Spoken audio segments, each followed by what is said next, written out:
Welcome to Testify Ministry. Testify Ministry में आपका स्वागत है। आए मिलकर आज का पवित्र वचन सीखे। जय यीशु। मेरे भाई और बहनों, पिता परमेश्वर के नाम से हम आपका स्वागत करते। ये दिन परमेश्वर के मार्ग सत्य जीवन में आप चलते रहिए, जहां पर भी जाए सत्य में आप चलते जाए। मेरे भाई और बहनों, इस समय अपने ध्यान को स्क्रीन क्यों लगाते हुए यूहन्ना 16:13 पढ़ेंगे। जब वह सत्य का आत्मा आएगा तो वह तुम्हें पूर्ण सत्य तक ले जाएगा, क्योंकि वह अपनी ओर से नहीं कहेगा, बल्कि वह जो कुछ सुनेगा वही कहेगा और तुम्हें आने वाली बातों के विषय में बताएगा। मेरे भाई और बहनों, हमें समझना है कि पवित्र आत्मा, ईश्वर कहता है इतने सुंदर तरीके से, वो सत्य की आत्मा जो आएगा वो तुम्हें पूर्ण सत्य तक लेके जाएगा और वो तुम्हें हर एक चीज बताएगा जो मैं कहता हूं, और वो जो होने वाला है वो भी बताऊंगा। मेरे भाई और बहनों, पहला चीज परमेश्वर कहता है सत्य की आत्मा।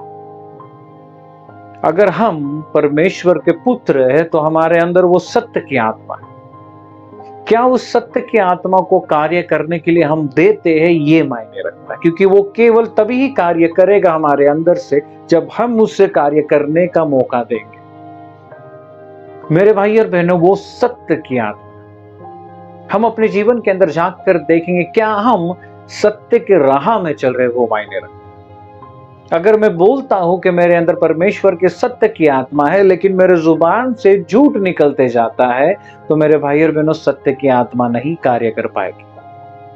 वचन कहता है वो पूर्ण सत्य में मुझे लेकर जाएगा। वचन कहता है मार्ग सत्य जीवन ईश्वर है। पूर्ण सत्य का मतलब ईश्वर के पास लेकर जाएगा, और ईश्वर जो उससे कहता है वो मुझे पूर्ण रूप से बताएगा और आने वाले कल के बारे में भी बताएगा। हम हमेशा चिंता करते हैं कि हमारा कल क्या होगा या कुछ समय के बाद हमारे साथ क्या होगा। हम चिंता करते हैं हमारे बेटों के साथ क्या होगा, हमारे बीमारी के साथ क्या होगा, हमारे तकलीफ के साथ क्या होगा।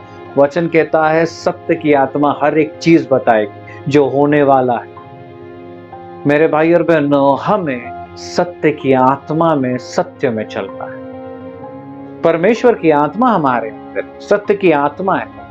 क्या हम उसके साथ समय बिताते हैं? क्या मैं परमेश्वर के साथ समय बिताता हूं? मेरे भाई और बहनों, इस दिन जब हम उपवास प्रार्थना कर रहे हैं, हमारा विनती है आपसे आधा घंटा या 1 घंटा बैठकर प्रार्थना करें। दिन में कम से कम समय निकालकर परमेश्वर के साथ बैठिए, तभी जाकर वो सत्य की आत्मा को हम सुन पाएंगे। वो क्या चाहता है हमसे जान पाएंगे। परमेश्वर का योजना पुत्र के द्वारा हमारी ओर पवित्र आत्मा लेकर आए। वो ही सत्य की आत्मा को अगर हम सुनेंगे नहीं तो हम योजना नहीं जान पाएंगे पिता की।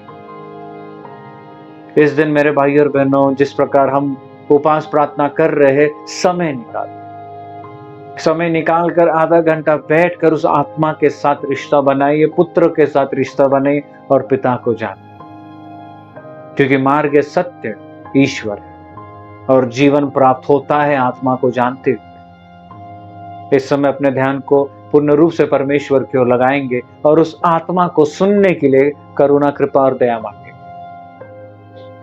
हे पिता परमेश्वर, हम धन्यवाद देते इस दिन के लिए जो तूने हमें दिया। इस समय परमेश्वर, जिस प्रकार तेरा वचन कहता है उस सत्य की आत्मा को तू भेजेगा, तो परमेश्वर उस सत्य की आत्मा जो हमारे अंदर है उसे पूर्ण रूप से जानने के लिए, सुनने के लिए वो करुणा दे।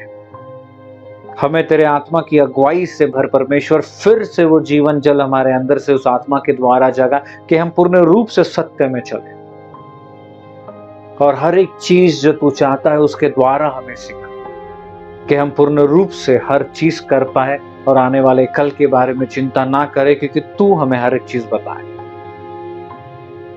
तो मेरे ईश्वर, यही हमारा प्रार्थना है। जो हमें देख रहे, सुन रहे, हम सब यही प्रार्थनाएं सुबह करते हैं, तेरे नाम से मांगते और कबूल करते हैं। आमीन। जय यीशु।